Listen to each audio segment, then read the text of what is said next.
Сейчас вдруг поднимается, у нас торты, думаю, свечки, давай праздник сделаем, то что у моего младшего брата. Давай, что? Ребята, сейчас будем поздравлять младшего брата с днем рождения. Пойдемте, тихо. Вот там вот такую игрушку выберу. Вот такую.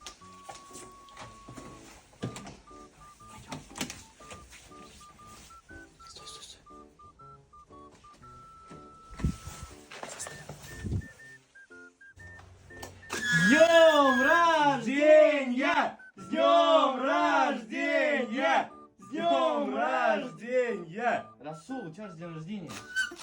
День рождения давно, у меня 18 мая. День рождения. Больше что ли? Мне уже 14 лет исполнилось. Там у тебя проканули.